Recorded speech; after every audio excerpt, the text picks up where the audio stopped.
Buenas tardes, jóvenes. Voy a hacer la revisión del ensayo general de las primeras 10 preguntas solamente, de este ensayo que hicimos la semana pasada. Entonces, comencemos con el primero. ¿Cuál de las siguientes operaciones dan como resultado el número 2? Entonces, vamos directamente acá. Vamos a hacerlo con lápiz rojo.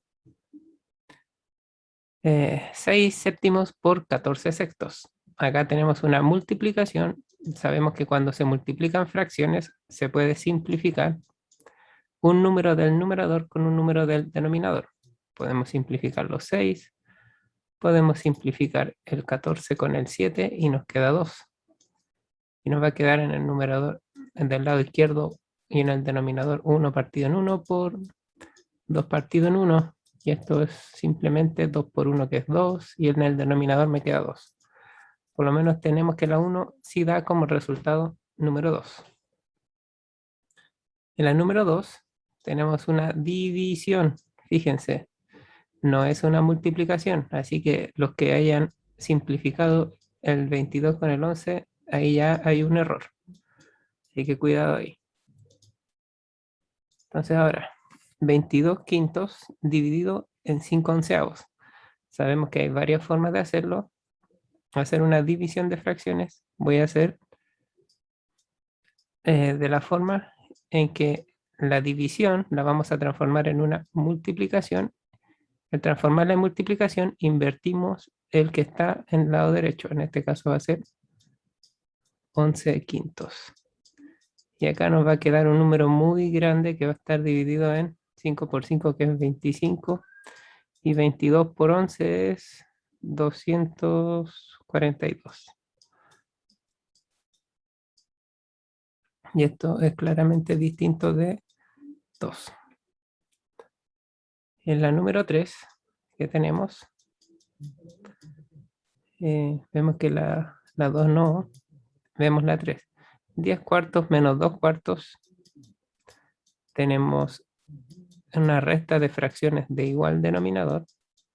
Podemos conservar el denominador, que es 4, y restamos los numeradores. 10 menos 2 es 8. 8 dividido en 4, esto es 2. Entonces vemos que la 3 sí. Entonces la respuesta es la 1 y la 3, que es la letra D. Bien, pasemos al ejercicio número 2. Erika pide un préstamo de 180.000 pesos en una financiera para pagarlo en 12 cuotas mensuales iguales. La financiera utilizó la siguiente expresión para calcular el interés. Entonces el interés que va a pagar va a ser esta expresión que está aquí. ¿Cuánto debe pagar Erika? Solo por el concepto de interés en cada cuota, donde el interés a pagar es el mismo en cada cuota. Entonces vemos que son 12 cuotas y además tiene este interés. Veamos cuánto es el interés. Calculemos solamente el interés. Va a ser 180.000 por 20 partido en 100. Y esto es, simplificamos 2 ceros del numerador con los 2 ceros del denominador. Y esto me va a quedar en realidad 18.000 por 2, que esto es 36.000. Pero este interés, esto es lo que pagó en total en los 12 meses solamente por interés. Entonces esto hay que dividirlo en 12 para saber cuánto es mensual. Si vemos, se puede simplificar directamente por 12. El 12 cabe 3 veces en el 36 y le agregamos esos 3 ceros que están al final. Y es de 3.000 pesos mensuales solamente por el concepto de interés. Ya fíjense que aquí dice anual, entonces por eso lo dividimos en 12, porque al dividirlo en 12 son 3.000 mensual, porque el año tiene 12 meses, por eso se divide en 12. Y esta es la letra A. Bien, sigamos al siguiente. Ejercicio 3. ¿Qué porcentaje es A más B de A por B? Disculpe. Me preguntan un X% de A por B. Cuando me dicen de, es por, y de lo que me están preguntando en este caso es A por B. Me preguntan ese X%. ¿Cuánto será?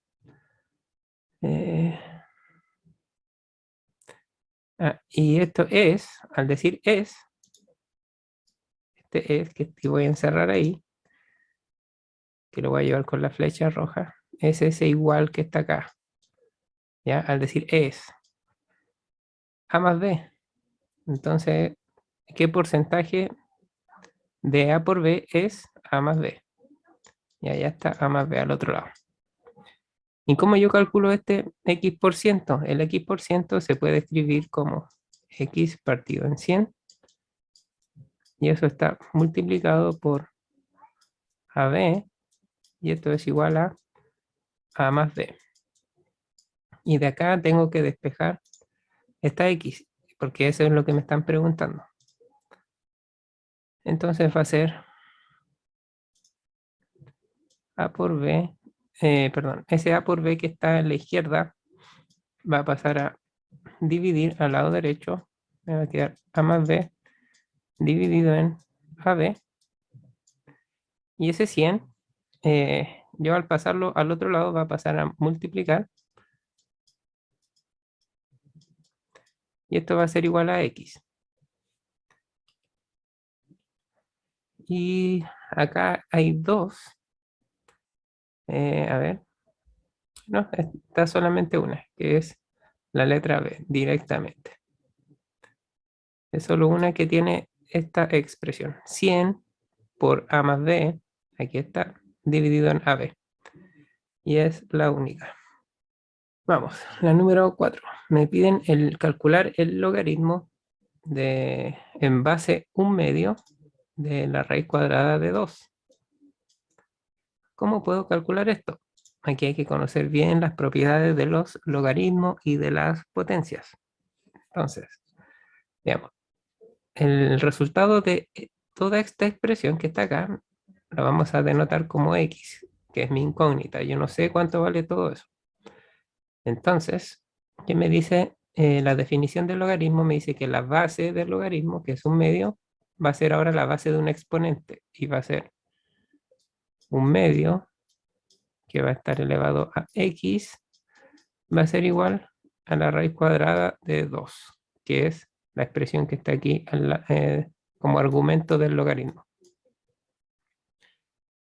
Sabemos que este 1/2 se puede escribir como 2 elevado a menos 1. Y eso sigue siendo 1/2. Y esto está elevado a X. Y el 2, que está acá, la raíz cuadrada de 2, se puede escribir como 2 elevado a 1/2. Este exponente menos 1 se va a quedar multiplicando con el X, porque potencia de una potencia es que se multiplican las potencias, se multiplican los exponentes y me va a quedar 2 elevado a menos X es igual a 2 elevado a 1/2. Como tengo en ambos lados que la base de la potencia es 2, lo único que me queda ahora es igualar los exponentes. Y va a quedar que menos X va a ser igual a 1/2. Pero mi incógnita es X, no es menos X. Por lo tanto, si multiplico por menos 1, me queda que X es igual a menos 1/2. Y encontré cuánto es el valor de todo eso que estaba ahí. Era menos 1/2, que es la letra A. Ahí está. Vamos. Número 5. Si P y Q son números reales, tal que P es más pequeño que Q, es decir, que si los ponemos en una recta numérica, P va a estar a la izquierda de Q. ¿Cuál de las siguientes afirmaciones es siempre verdadera? Si yo calculo la raíz cuadrada de P menos la raíz cuadrada de Q al cuadrado, cada uno al cuadrado, va a ser igual que P menos Q. Esto directamente es falso. ¿Por qué? Porque si P y Q son números positivos, esta raíz cuadrada va a ser un número negativo, porque a un número más pequeño le estoy quitando un número más grande y lo de aquí dentro va a ser negativo. Por lo tanto, esta no. La raíz cúbica de P menos Q no es un real, esto es falso, porque sí es un número real. Para calcular raíz cúbica, el valor que está dentro puede ser positivo o también puede ser negativo. En el caso de raíz cúbica. Perdón, por lo tanto, esto también es falso. Esta propiedad no se cumple, no siempre se va a cumplir.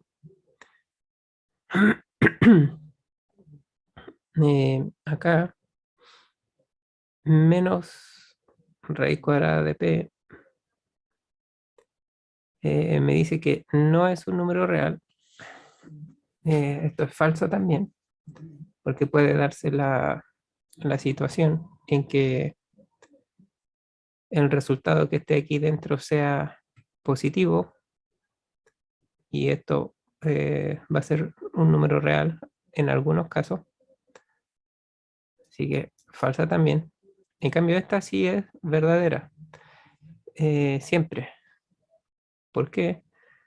Eh, cualquier número que yo lo eleve al cubo siempre va a ser menor que otro número que es mayor que él, que lo eleve al cubo. Veamos un ejemplo. Si yo tengo menos 3, perdón, le calculo su raíz cúbica. La raíz cúbica de menos 3 será más pequeña que la raíz cúbica, supongamos que del menos 1. La del menos 1, yo sé que es menos 1, simplemente. Pero la del menos 3 va a ser menos un número mayor que 1, 1, algo. Y este número está a la izquierda del menos 1. Por lo tanto, siempre se va a cumplir esta. Positivos o negativos, siempre se va a cumplir. Esta es la letra E. Vamos a la siguiente. Una pelota se deja caer desde una altura A. La altura que alcanza la pelota en el primer rebote es equivalente a 2/3 de A. Después de cada rebote, la pelota alcanza una altura equivalente a 2/3 de la altura del rebote anterior. Se puede determinar el valor de la altura que alcanza al 10º rebote de la pelota y se conoce la altura inicial A. Sí, porque al conocer la altura inicial, le voy a calcular en cada rebote 2/3 de ese valor, 2/3 de ese valor y me va a dar un valor conocido. En cada rebote me da un valor conocido. Por lo tanto, al 10º rebote va a ser un valor conocido también. En la número 2, la altura que alcanza al tercer rebote también me sirve, cada una por sí sola. ¿Por qué? Porque si yo digo, en el primer rebote, esta es la altura primera, al primer rebote va a ser A por 2/3 del primer rebote. Al segundo rebote va a ser esa altura por 2/3. Y al tercer rebote va a ser todo esto por 2/3. Y esto va a ser igual a un valor conocido, porque me lo están diciendo, a un valor conocido, K. Entonces, si yo conozco este valor, K, puedo calcular la altura inicial, porque despejo simplemente. Y al despejar, y conozco la altura inicial A, voy a poder saber cuál es la altura al 10º rebote, porque es como si me hubiesen dado el dato 1. Entonces, en este caso es cada una por sí sola, que es la letra D.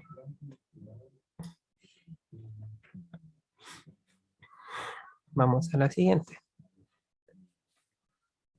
Ya.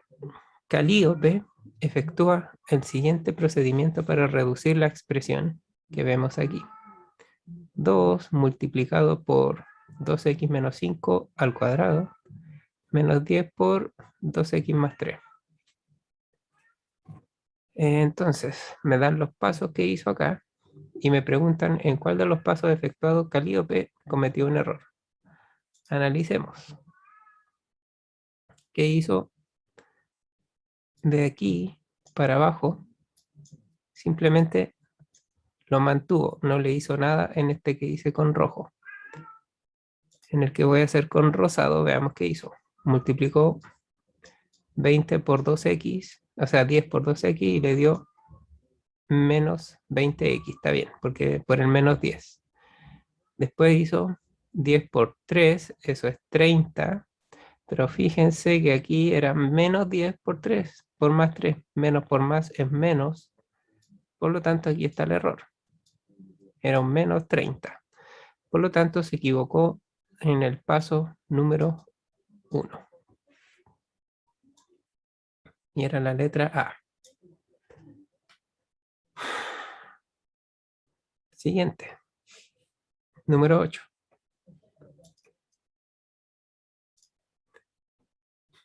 Las 3/4 partes de la longitud de una carretera están pavimentadas. Si aún faltan por pavimentar P menos 10 kilómetros para tener la carretera completamente pavimentada. ¿Cuál es la longitud total de la carretera en función de P? Entonces, ¿qué vamos a tener? Vamos a tener 3/4 de un total más P menos 10. Si yo le sumo eso, voy a tener mi total, que le puse T, ¿cierto? Y acá es simplemente despejar T, es despejar T. Es esto que está acá. Eso es lo que me están pidiendo hacer. Entonces despejemos. Dejamos en el lado izquierdo el P menos 10 y va a quedar en el lado derecho T menos 3/4 de T y va a quedar P menos 10 va a ser igual a T a 1. Si le resto 3/4 me va a quedar 1/4 de T. 1/4 de T. Y este 4 que está dividiendo va a pasar multiplicando al lado izquierdo. Me queda 4 por P menos 10 y es igual a T, que es el total. Entonces sería, no está en ninguna de estas partes, uno tendería a marcar esta, pero fíjense acá, 4 por P es 4P, menos, por ese menos que está aquí, 4 por 10 es 40. Entonces el total de la carretera era 4P menos 40 kilómetros, que es la letra B. Ahí está. Siguiente. Considere la ecuación que vemos acá en X con A, B y C números enteros positivos y B más pequeño que C. Eh, ¿Cuál de las siguientes condiciones permite obtener como solución de esta ecuación un número no entero?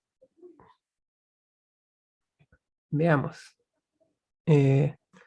Para que no sea entero tenemos que despejemos el X primero. Me va a quedar AX, la voy a anotar completa. B es igual C.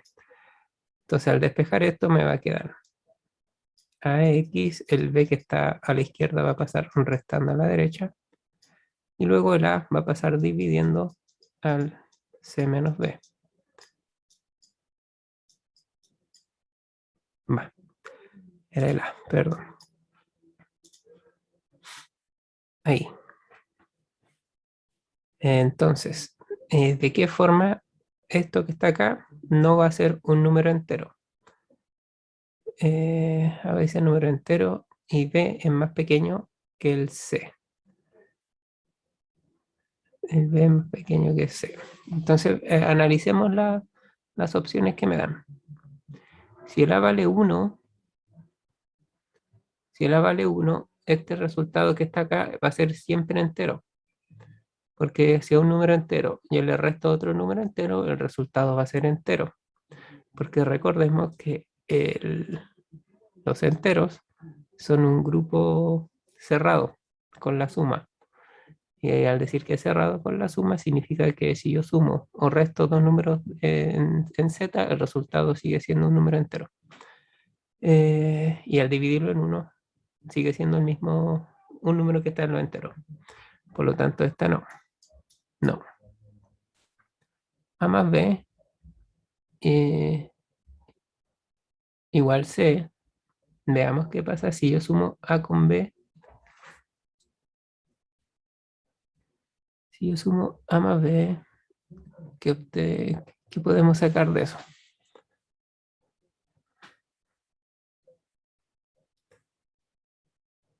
Mm,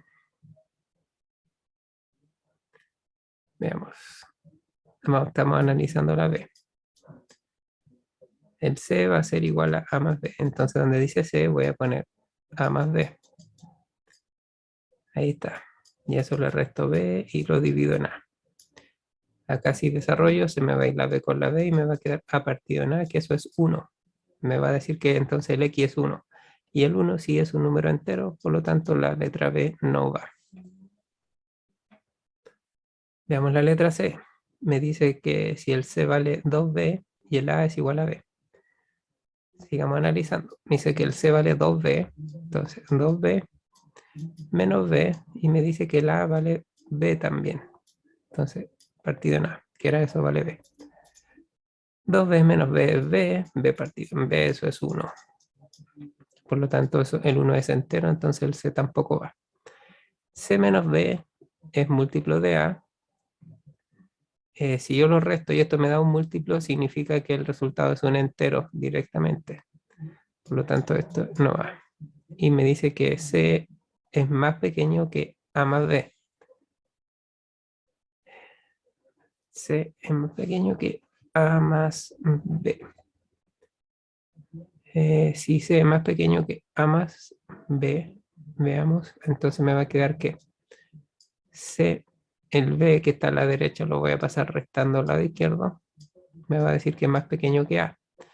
Y si c menos b, que es esto que está aquí, y es lo mismo que está aquí, es más pequeño que el denominador, si sucede eso, este es un número más pequeño que 1. Y en este caso pueden haber ocasiones en que va a dar números racionales, ya van a ser fracciones. Por ejemplo, imagínense un medio, el c menos b me da 1 y es más pequeño que 2, ¿cierto? Entonces en este caso sí, es la letra E. Vamos al siguiente. Para terminar con el video, vamos a resolver el número 10. Dice, para el cálculo de la tarifa eléctrica en pesos, se usa la fórmula que tenemos aquí en pantalla, donde T es el valor de la tarifa, P es el precio por kilowatt, X es el consumo de energía en kilowatt, ¿ya? Precio por el consumo, ¿ya? Y C es un cargo fijo. Para una tarifa entre 15.000 y 70.000 pesos, ¿cuál de las siguientes desigualdades representa los posibles valores del consumo? Entonces veamos, ¿cuál sería el consumo? Acá, ¿qué nos dicen que es el consumo? X es el consumo, ¿ya? Entonces tenemos que despejar. Si despejamos X, ¿qué nos va a quedar? Tenemos T es igual a P por X más C. Despejemos X, que X es el consumo. Está la tarifa menos el C, que es el costo fijo, que estaba sumando, lo pasé restando al lado izquierdo, me quedó es igual a PX. El P que está multiplicando al X lo voy a pasar a dividir y me va a quedar que eso es igual a X. Y ahí tenemos el X, que es nuestro consumo. Y me dicen, ¿cuánto tendría que estar el consumo? ¿Entre qué rangos estaría el consumo para una tarifa de entre 15.000 y 70.000? Veamos. La tarifa está aquí arriba, que es 70.000 menos el consumo, y eso está partido en el precio.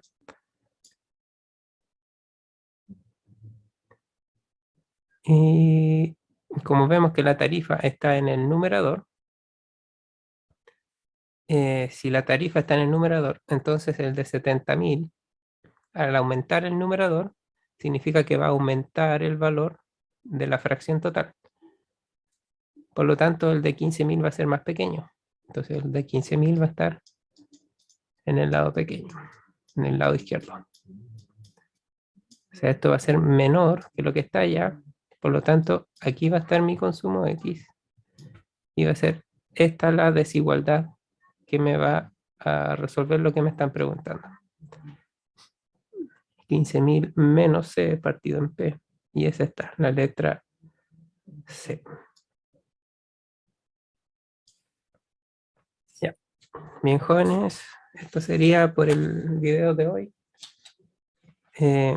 Nos estaríamos viendo el día miércoles para que sigamos resolviendo la segunda parte, que serían los ejercicios desde el 11 al 20, para luego el día sábado terminar con los ejercicios del 21 al 30. Chicos, nos estamos viendo, que estén bien. Chao, chao.